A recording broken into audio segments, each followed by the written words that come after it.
We're live. Welcome everyone to NFA Live. We finally got there. Tuesday is finally done with. I'm joined by Rob from Digital Asset News. Rob, good to see you.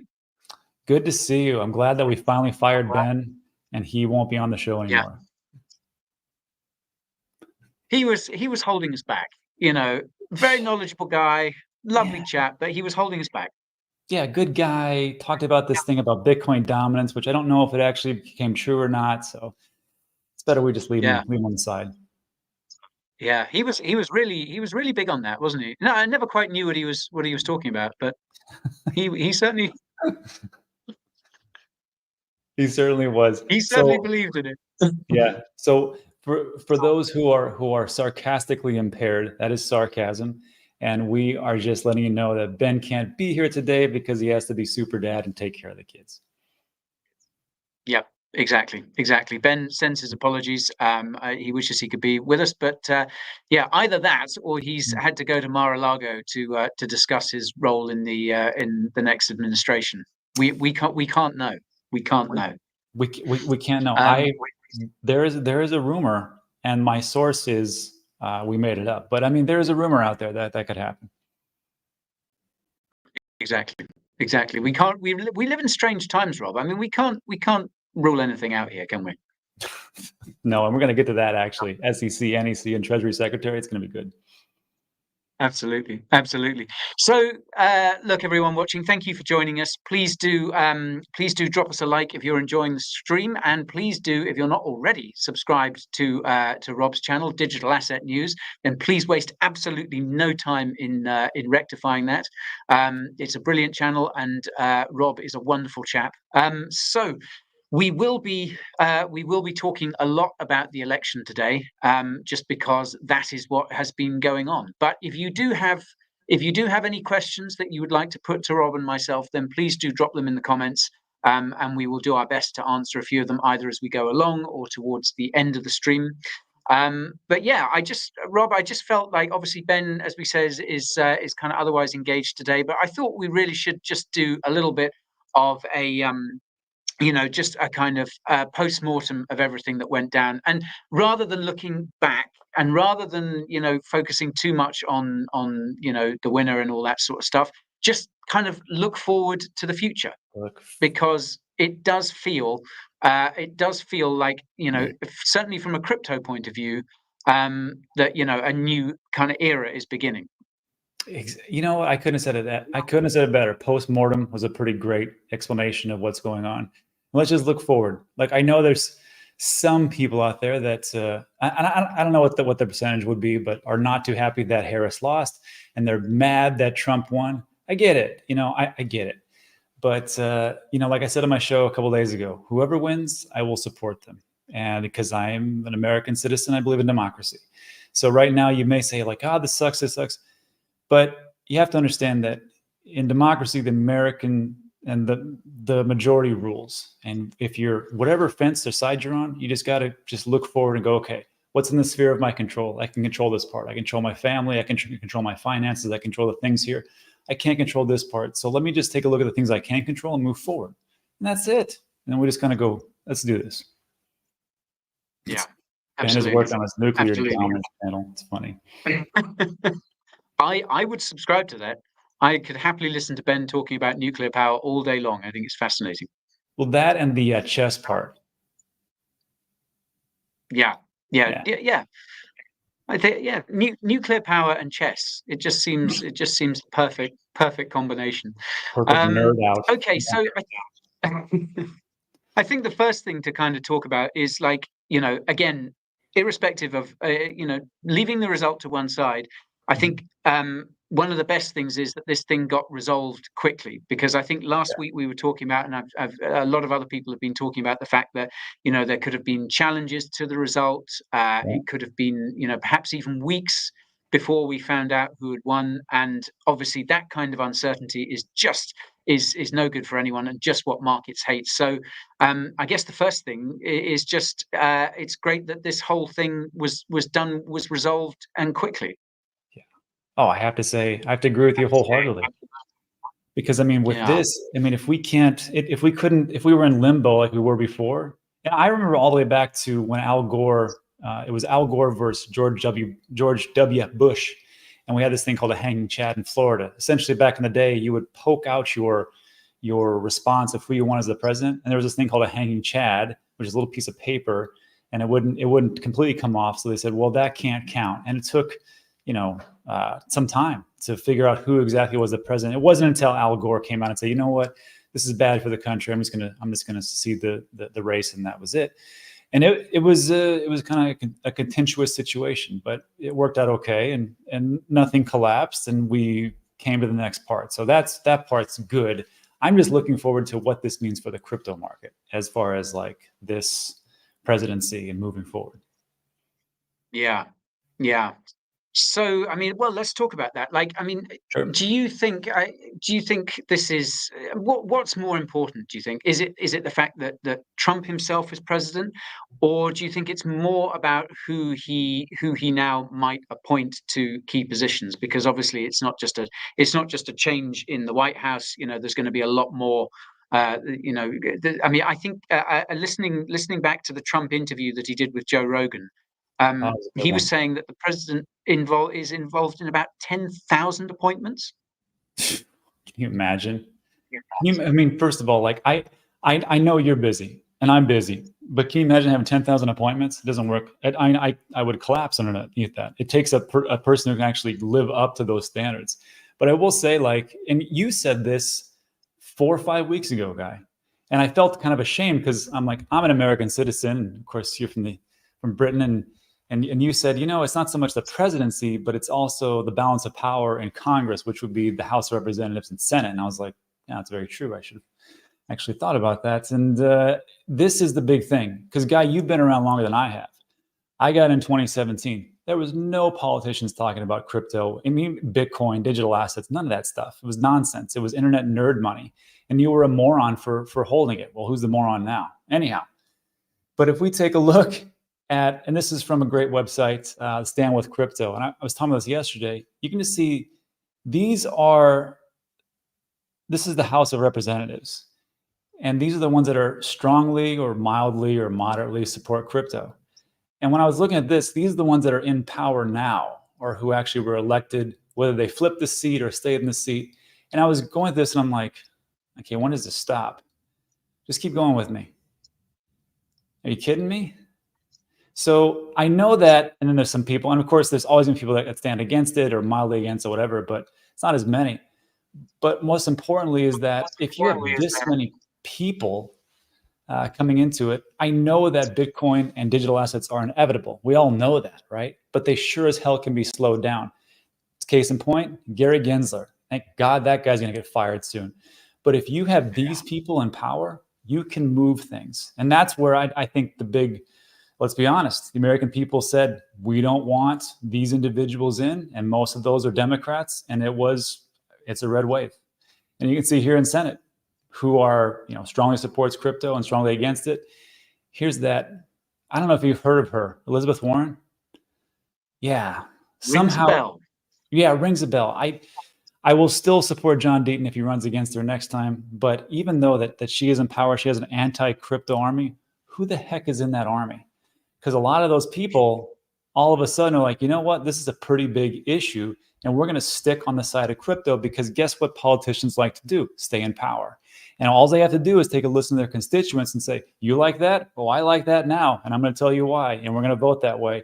And that, I think, is going to propel us into 2025. I could be wrong, but things are looking pretty good.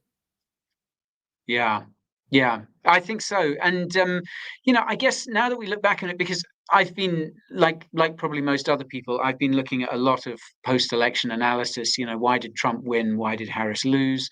And the phrase that keeps coming up is one from I think it was Bill Clinton's campaign, or one of Bill Clinton's campaigns. It's the economy, stupid. Um, and from what I'm reading, and I don't know if you agree with this, Rob, and you'll have a clearer perspective on it than I do. But it seems like you know the economy is the big, it seems to have been the big issue for people. Inflation, like, okay, the US economy has been booming lately. So, there's no denying that, but it doesn't seem to be benefiting everyone.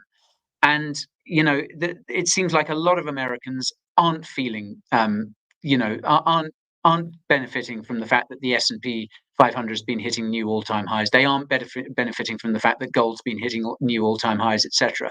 They're struggling to afford food, clothing, petrol, and whatever. So, I mean, I guess, can you look at it from the point of view that, what have Elizabeth Warren and co, how have they benefited from attacking crypto, which seems to me to be one of these things that kind of offers people, or has offered people, a shot at upward mobility. And so, like, for them being against it, for the likes of Elizabeth Warren being against crypto, it kind of feels like they've come down on the side of, well, no, you can't have a shot at making some gains that might change your life. We don't want you to have access to this asset class. Do you think that's fair? No, I mean, I think it's more than fair. I think people look at it and go, well, okay, so let's back up real quick. So in the United States, if you want to invest into anything pretty much early and take higher risks, you have to be an accredited investor. And to do that, you have to go through and fill out paperwork, and you have to, there's certain stipulations, $200,000 or more per year, or $1 million in assets over the last 2 years. And that could be you, your wife, your company, whatever else it is.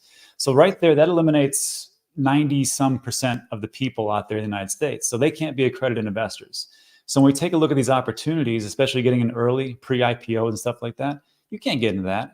And we know now.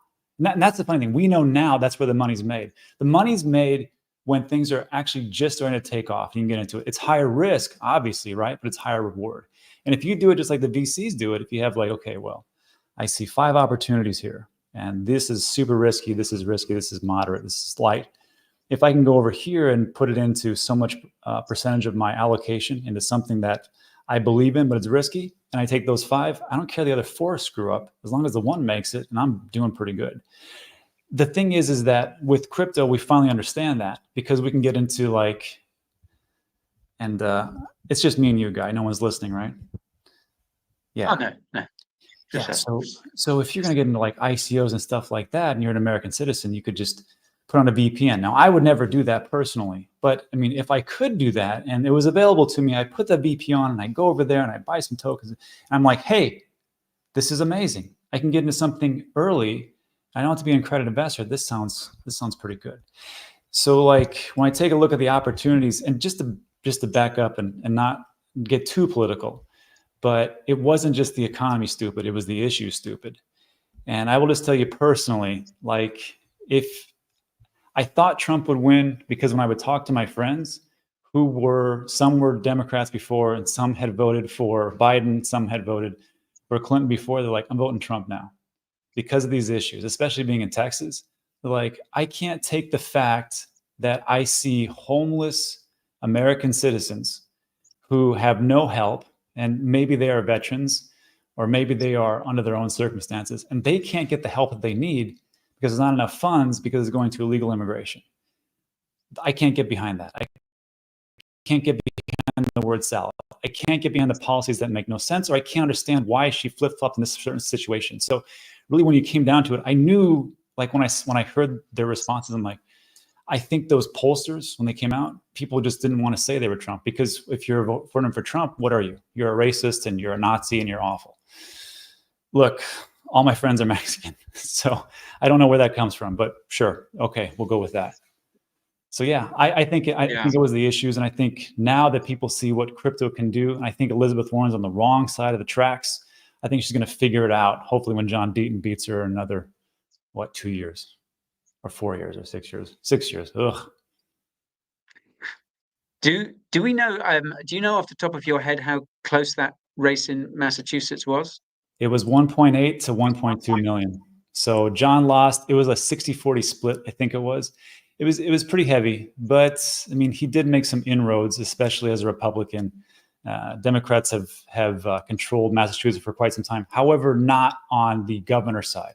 There have been Republicans as well in there. So on the Senate side, yeah, she kind of pretty much had it locked down. People love Elizabeth Warren for some reason. Not a big fan, as you can tell, but sure. Yeah. Yeah. Well, yeah, I mean, look, there's I guess it underlines the fact that there's a whole lot more to this than crypto. We're obviously looking at these results through the lens of of this thing that we're all obsessed with, and it's a very small part of why people voted the way they did, and all that. But I still think it has something to, it has a role to play, because it's bound up with this question of the economy, and with this question of, like, it seems a lot of Americans feel very hard done by, or they don't feel that they've benefited from this current boom that the US economy is going through. And I guess the people trying to restrict their access to crypto, that could be seen as being part of that.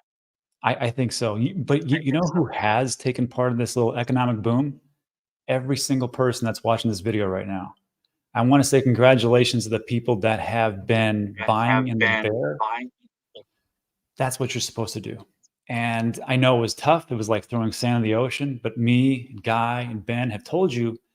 I mean, we thought we're not, we're not magicians, but we thought that we would do pretty well. And as time has gone on, and now, as of the last 48 hours, congratulations. You did what you were supposed to do. You didn't listen to the naysayers. You didn't listen to let's be honest, some of your significant others, your friends, and especially the lamestream media who told you that you were stupid for doing this because it was going to zero. Heck, Dan Pena says it all the time.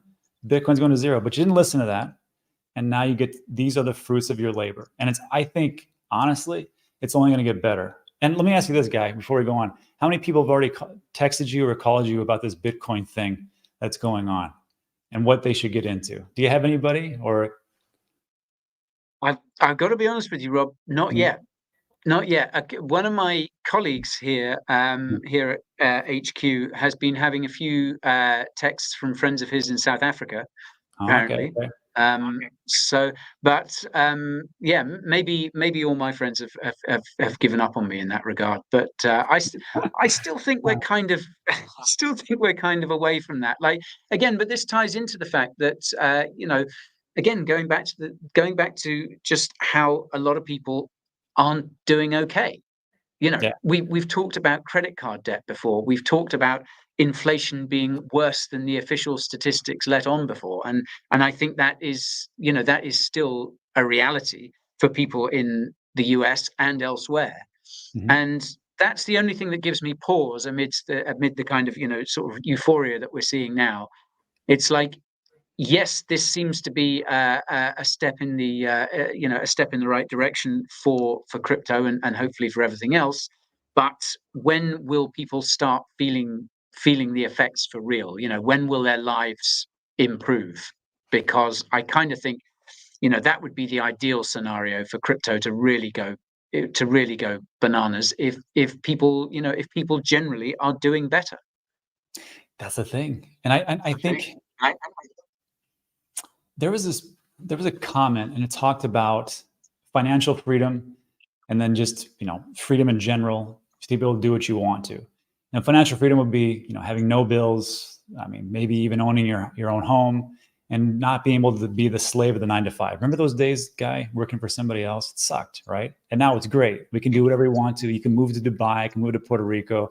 I can travel. I don't have to respond to anybody. I think that is, it's not just the monetary freedom, it's just the physical freedom of being able to do that. And I think a lot of people, when they get into crypto, unfortunately, and let's talk about this now, when you get into this, and of course, right now, everybody's in profit. Congratulations for most of you, unless you did something crazy with meme coins. But if you're able to be there at some point, you have to realize those gains. So I know some people are going to round trip, some people are not going to do it. But again, all the things that we talk about, as far as like why Guy is always so happy, and I'm pretty jubilant on days like this, it's because we don't have to answer to anybody. So I want you to remember this. Physical freedom is great. Financial freedom is even better. And travel and doing all these things without answering everybody is fantastic. Bitcoin and crypto and digital assets can give you those things, but it is not those things. So at some point, you're going to have to think about taking those profits, and whether that be, and it's up to you, but I'm just saying, that some of these altcoins aren't going to be around forever. So in this next bull run, make sure that you take those profits.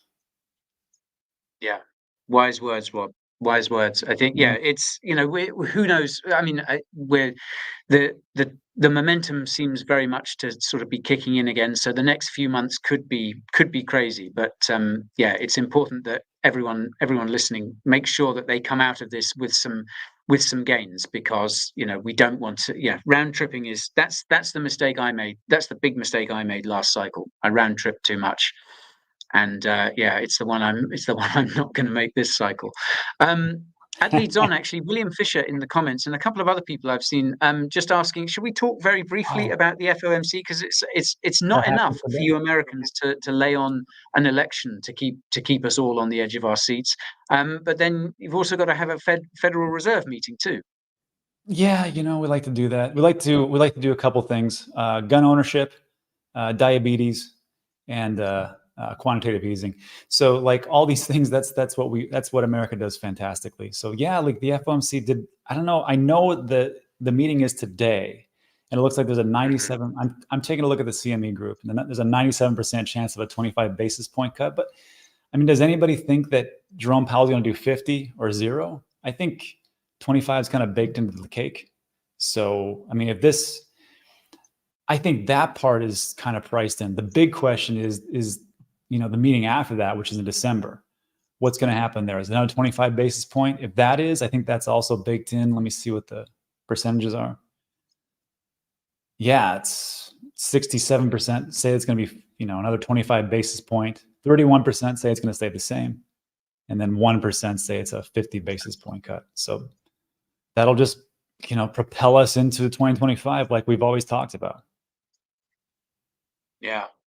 Yeah.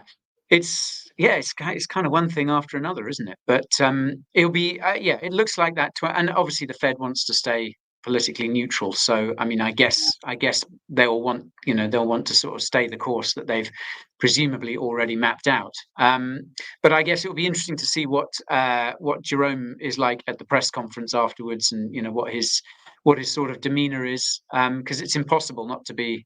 Yeah, it's impossible that they won't be kind of thinking about, okay, well, we know who the next president's going to be. Like, obviously, kind of know perhaps a bit what to expect.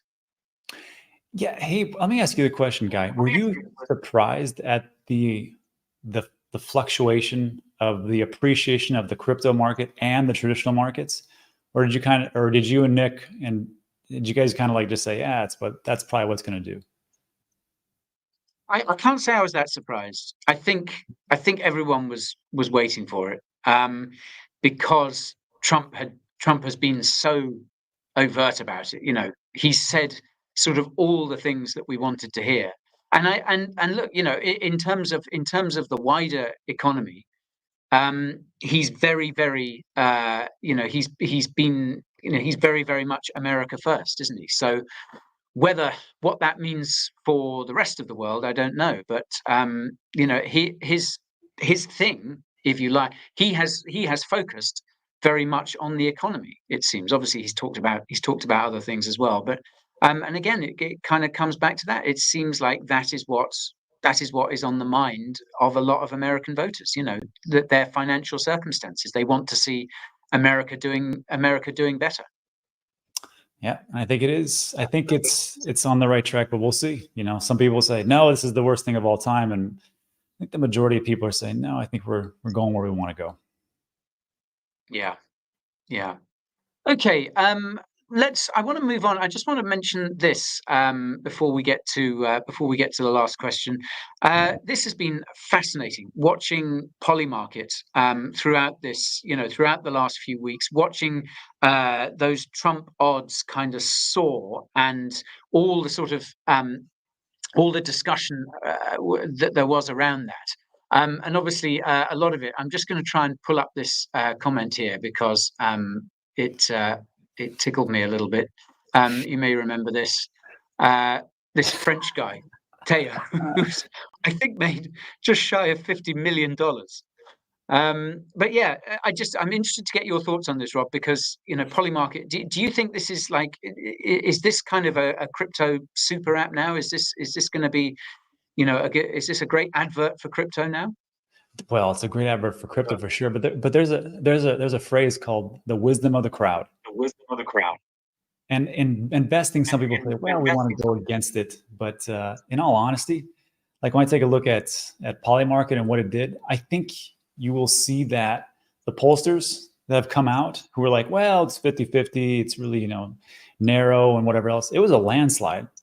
And they didn't call it correctly, and Polymarket did. So when I take a look at this, I just say, wow, this looks pretty good. Hey, Guy, do me a favor. Throw in that screen I just popped up, the Polymarket.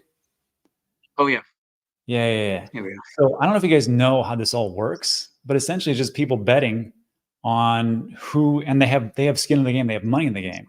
And it pretty much tells you like where things are going. And if you, I just want to, what you were talking about, Guy, about the French guy who won a bunch of money. This was from Business Insider. Polymarket account Theo4. This was like 3 or 4 days ago.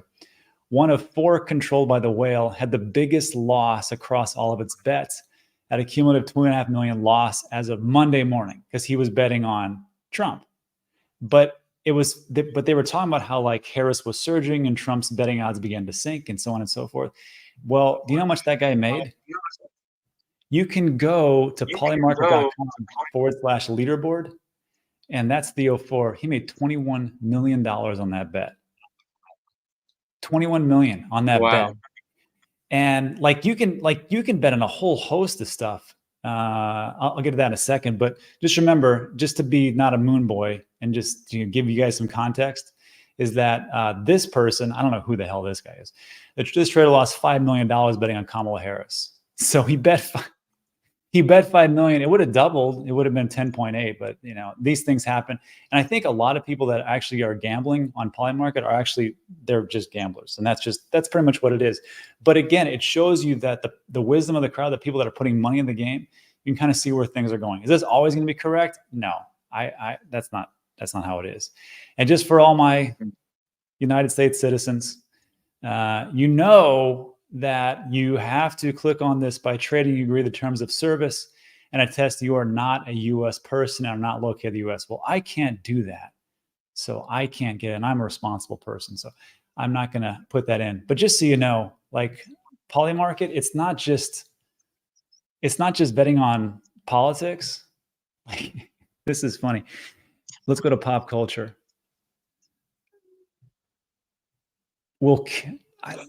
Taylor Swift and her fiance will they go for ring? I don't know what that even means actually. What is this? What's that? Will the US confirm that aliens exist in 2024? Where is that? Yeah. Mind you, 2024, and no one, like there's only a month and a bit left, isn't there? That's why this is why there's 4% chances. So if you can go on this and make a little money and just say, no, it's not. Oh, you can't. Oh, you can. Maybe you want to go there and roll on that. Or how about if you're like a sports aficionado and you want to say, you know what? I think that, let's see what's coming up. Giants and Panthers. All right, I'll take the Panthers. Let's see. Maybe the Giants. Broncos and Chiefs. I'll take the Chiefs. And so on and so forth. I don't know what this is. Oh, this is a good one. This is a good one. We should do you guys should do a whole video on this. Trump ends Ukraine war by the first 90 days. Now, I think that's because, he's president-elect, but he doesn't get put into power until January. So I'm not for sure if this is first 90 days from then or what, but I can't gamble on that, Guy. I'm a U.S. citizen. I can't get into Polymarket right now. That's just how it is. But yeah, I just find Polymarket kind of fascinating, and it's a great one. It's of course, you can use USDC. I think it's on the Polygon USDC chain. It's on Polygon, yeah. Yeah, so, Polymarket makes sense. So yeah, I look at this and I'm just like, and I will say one last thing. You and I are on X a lot, and it's fun sometimes it's a drain, but it's like a lot of these things that we see, we already know about these things beforehand because it's already there. And it's funny because like I would see the shock and awe of the mainstream media when they were talking about things. I'm like, you guys didn't know that? You guys didn't know that there was major discrepancies about things that were being said That's why I love X, because it's all right there. And if there's a screw up, there's these things called community notes. It's not right all the time, but I just see I see things going away from the CNNs, the MSNBCs and stuff, which I believe MSNBC is actually up for sale right now. I believe that they're going to go away and we're going to go into like citizen journalism. And it's going to be stuff like what Guy talks about in this channel and what X is talking about, what Ben talks about in this channel. I think that's where people are going to get most of their information, and they're going to disseminate what is best for them. Yeah.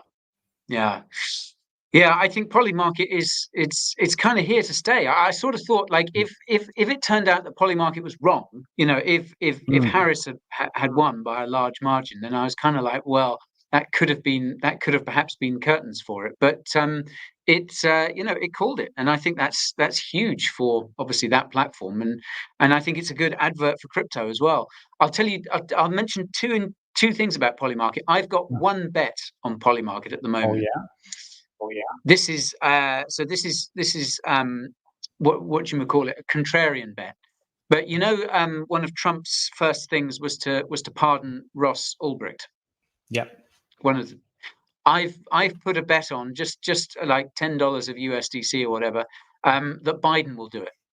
That Biden will pardon Ross Ulbricht in order to stiff Trump out of the satisfaction. So that's my Polymarket bet. Oh, I like that bet. I like that bet. It's kind of like it's kind of like how the U.S. government, I believe, they sold a little bit of Bitcoin because they didn't want to use it as a strategic reserve. Boneheaded play, just like Germany, but sure. So that's a good one. I might get in on that if I could just figure out this presidential or this U.S. citizenship thing. Yeah. I tell you the other interesting thing is so reading about that French guy who made all that money on the Trump win.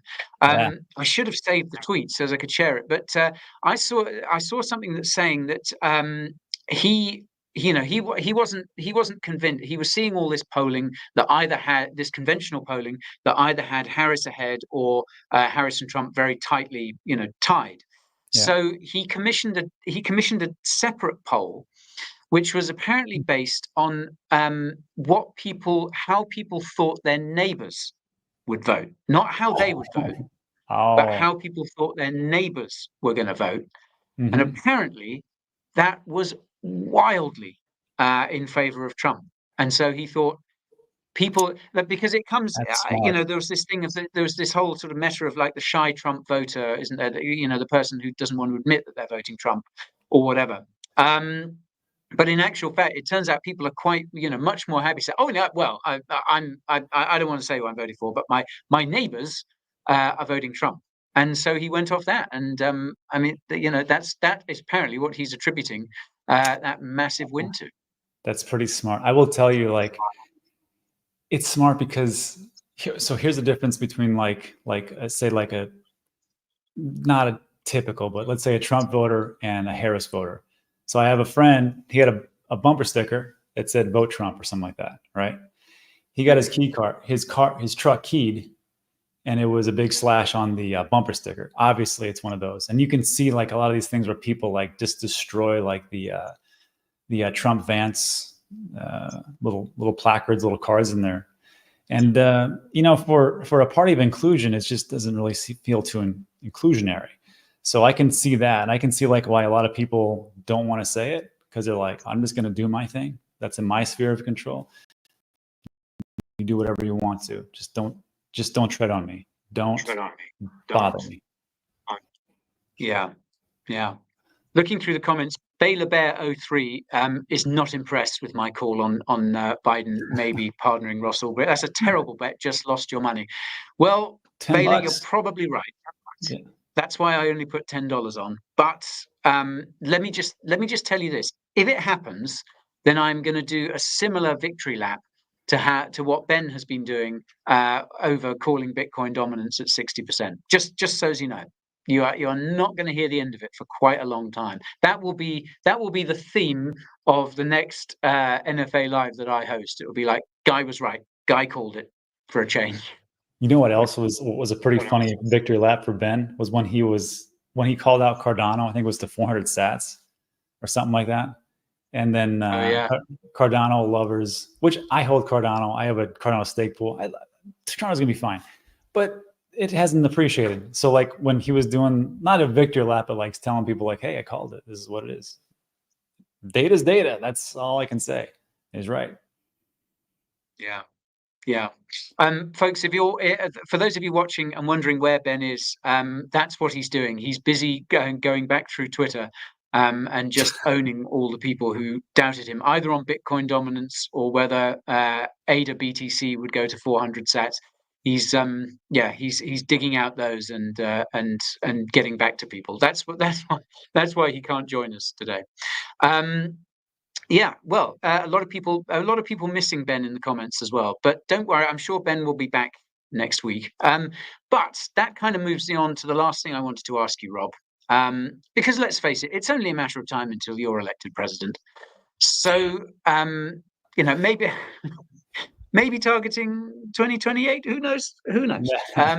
But if I just want to ask, if you'd been elected president, who would you appoint to the following key roles? And you can give me serious answers, you can give me silly answers, you can give me both. But I'm just very curious to know who you would choose for these roles. So first off, President Rob, who would you appoint as your Treasury Secretary? My Treasury Secretary. Okay, throw this up real quick. This is I'm going to give you a serious answer and a lighthearted answer. We'll say so.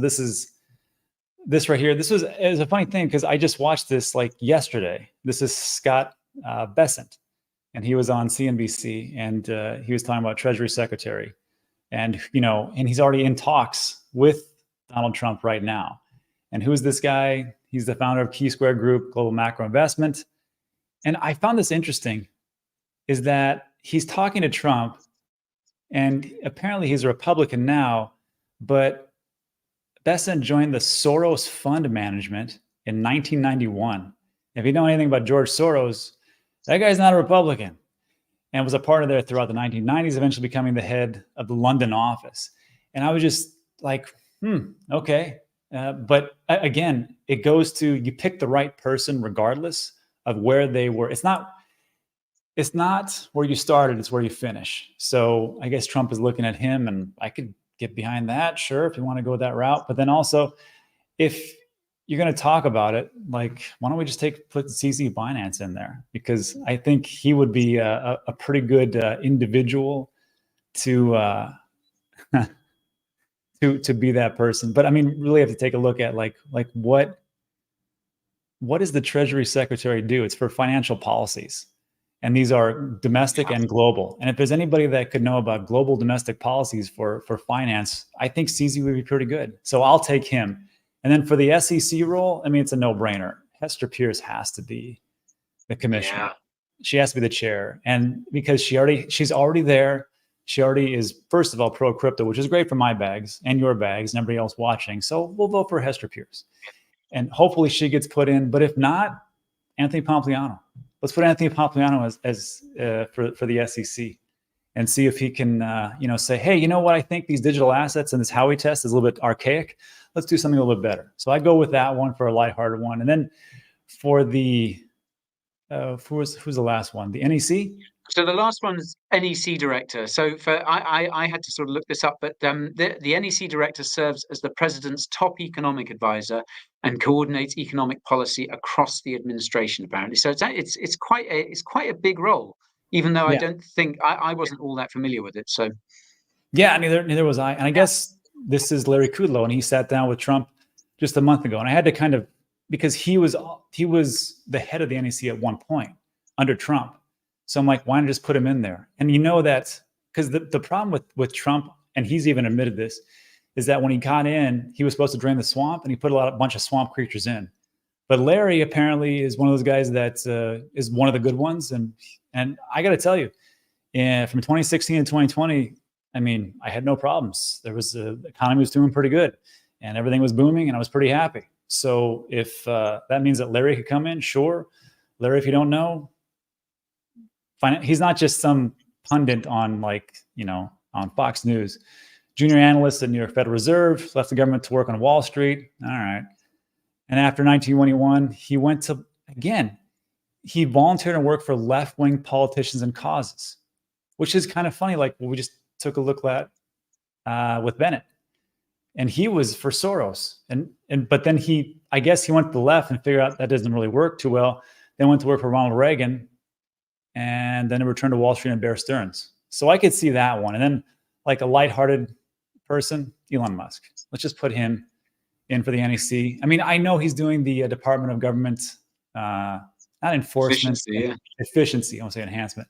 But I mean, if he can just, maybe do 2 roles and then also be the CEO and founder of Starlink and Tesla and X, if he has any kind of time between that and his 10 kids, that'd be great if he could come in. I kind of feel I'm pretty sure Elon Musk would have room in his schedule from raising 10 kids, running Tesla, X, Neuralink, Starlink, SpaceX, the Boring Company, and yeah, I mean, I don't think that guy's as busy as he likes to let on. Man, I don't know how these guys do it, because like I get exhausted after doing like a couple of videos, then working out, and then going to the beach and playing and then relaxing. I'm like, man, I'm exhausted. And I don't know how these guys have that much energy, but I'd like to figure out what their health status is. That's for sure. How they do it. Yeah. Yeah, that would be fascinating to know just how he keeps himself going. Yeah, okay, well, great answers. Just to give a balance on it. So my picks for Treasury. So my serious pick for Treasury Secretary would be Howard Lutnick of Cantor Fitzgerald. Okay. I like his style. I think he's a great talker, a great personality. And he's obviously, he's big on crypto. I think he personally holds a lot of Bitcoin, and when I say a lot, I mean an eye-watering amount. And obviously, Cantor Fitzgerald is custodying Tether's reserves. So I think Howard Lutnick would be my pick for Treasury Secretary. If he's not available, I was thinking either Charles Hoskinson. Oh, Chuck. Yeah, good old Chuck. But he can. I know he's a busy man as well. He's kind of like the Elon Musk of crypto. But again, like these guys, I'm sure they're not as busy as they make out. I'm sure Charles would have time to be Treasury Secretary. Or I don't know if you've heard of this guy. Very smart dude. Like really up on all the data. It's just across so much. Guy called Ben Cowan. I don't know have you heard of him? I know he talks about dominance sometimes, and it goes over my head. But yeah, he wouldn't be a bad one. But then again, that guy's got 4 kids as well, and he's got a business on the side and does these videos. So I don't know if he's got the time. But I mean, if Elon Musk has got time, he's got time. Don't be so lazy, Ben. Yeah. I think Ben needs to sort of, if the call comes, if the call to serve comes, then he needs to answer it. I'm with you on head of the SEC. My pick would be definitely Hester Peirce. I think she gets it, and she's a big supporter. That said, if they want a continuation, if it has to be a bald guy, I'd go for Brian Armstrong. Oh, that's a good one. Yeah. I just think that would be. I just think the irony of that would be absolutely delicious. And then we'll see what happens with that suit against Coinbase and all the others. I think he'd get that off the books pretty quickly. Mm-hmm. And then my picks for NEC director, Bill Ackman, perhaps. Obviously, he's been a sort of big main character in this election. Or let's face it, Michael Saylor. I think it's about time Saylor was brought into government, don't you? I think so. I hope so. But I wonder if he's got the time. But again, if when your country calls you up, you have to answer that call. So I would say that yes. And then I know some people will say like, well, Bill Ackman, that guy, isn't he like a VC and he's the scourge of society? I'm like, look, I don't want to learn sex from a virgin. I want someone who's already been there and done that, and I want to get that person in power so they can actually make America better. So let's go with that route. Yeah, absolutely. Well, who knows? I mean, it's going to be. I don't know how. I can't remember how this thing works. Like, from now do these appointments get sort of announced over the coming, few months before Trump is inaugurated again, or is it the sort of stuff that gets announced once he's in office? I can't personally remember how that works. with an incoming president?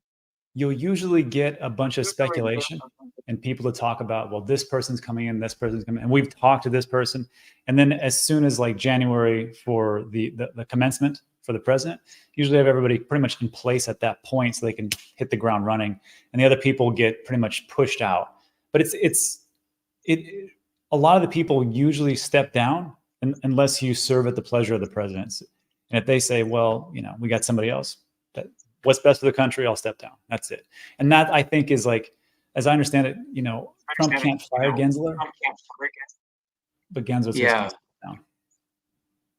You would hope that Gensler kind of realizes that he's not welcome, and it would just probably be best if he just cut his losses and walked. And you know what? Let's face it, the guy's going to be fine, isn't he? He's probably going to walk back into some much better paid, let's face it, position on Wall Street. You know, he could just go back to Goldman Sachs, probably earn 5 times what he's earning at the SEC for, 1,000 times less hassle.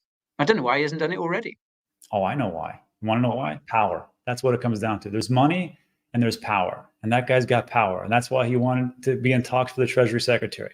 But he's going to lose it, and just because of his stances, and he screwed up. And I'm glad that he's gone. Yeah. Well, he's going. He's not gone yet. We've still got that to look forward to. Yeah, we do. Yeah, and I try to be calm and collected because, you know, Guy's even more calm and collected than me, and Guy's been around for longer. And for everybody who's here right now, this might be your first, maybe your second bull run. It gets a little bit easier as time goes on. So just stick around. You're going to like where we're going to go. Yeah. Now it gets fun, guys. You know, we should have a lot more sort of cheerful stuff to talk about in the coming weeks and months. Hopefully, you know, when we talk politics, when we talk legislation, it'll be stuff being passed rather than stuff being debated or rejected or, you know, vetoed by the president or whatever. And we're going to be, I think, I'm really looking forward to just a sense that the industry is moving forward and developing, and stuff is getting done. And, you know, hopefully we can start moving away from having to focus on what legislation is going to be passed or isn't going to be passed. And, you know, because we then have rules and regulations, we'll actually be able to focus more on all the cool stuff that's suddenly being built, you know, all the cool products coming to market. Hopefully, you know, much wider adoption of crypto, you know, people using all these protocols for what they're designed to do and getting something out of it. You know, that would be the dream. You know what? Hey, Guy, what's the sentiment over there at the Coin Bureau office? These, like, the last 48 hours, static, jubilant, or negative? Much improved. Mm-hmm. Much improved. A lot of us have been around, as you say, for a while now. So I think we're sort of naturally like, well, you know, this is great. Let's see where it goes. But yeah, because you and I and Ben as well, you know, we're in the attention game, aren't we? And and we very much feel, obviously we see it in kind of video views and engagement, and I think we get a very good read of sentiment from what people are commenting and how many people are following and subscribing, etc. So to see the uptick on that, and then we've got our Discord channel, we've got our just to see the sentiment in that improving is great. You're like it's just, I think, again, it's that sense of people being rewarded for sticking around, for staying interested, for staying curious about the space, and not letting all the kind of constant negative headlines and the FUD coming out of the States and elsewhere get them down, and staying focused on this sector. Like, it's great to see them being rewarded for that. Well said, my man. Well said. And like, there's two things. First of all, if it was easy, everybody would do it, right? I mean, all the people or especially the people I know, some of my friends, they're out of the game. Because, like, I can't take it. It's going to go. I'm losing too much money. I'm like, this is when you're supposed to buy, but they don't listen. And then lastly, like, I don't know, Guy, if you could throw out one more thing. Speaking of rewards, tonight, if you're in Puerto Rico, all the people that are watching Puerto Rico, I will be here this is called the San Juan Smokehouse from 4 p.m. to, I don't know how late it is. And I buy the first round of beers. Steven, the owner, buys the second round, and talk crypto and drink beer. So that's a little victory lap for us. If you're around Puerto Rico, come on out. Guys, if you're in Puerto Rico and you're missing that, you're mad. Get yourselves down there. That's where if I was in Puerto Rico and not on the other side of the planet, that is where I would be, Rob, for certain. It's fun times, and the things that we get to talk about, for us, like the inside game, it's pretty interesting. Some of the guys that I know there are they're like crypto whales from back in 2011, 2012, and it's the stories they tell me. Oh, it's good stuff. Yeah, absolutely. I've also got some good news from the comments for us, Rob. I like Ben, but you two are obviously capable to do this without him when necessary. So kudos to you two. That's good, isn't it? Ben has been carrying us for a long time. It's good that we're able to break out and go it alone, if only for 1 week. Yeah, we can do it okay. But man, Ben does. I mean, he's got great analysis, isn't it? But it is good sometimes just to kind of bounce things off each other and go that route.